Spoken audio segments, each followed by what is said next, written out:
You ask Tiger to solve. This deals with linear equations with one unknown. The final result is x equals 2. Let's solve it step by step. Swap sides.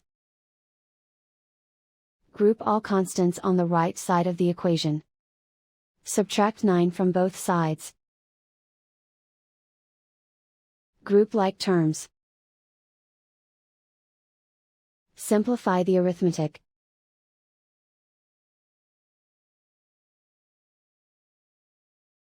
Isolate the x.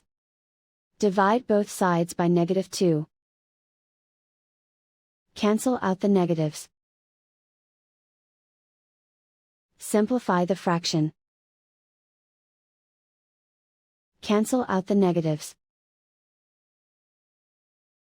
Find the greatest common factor of the numerator and denominator.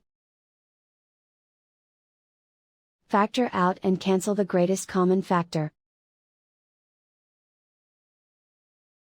And so the final result is x equals 2.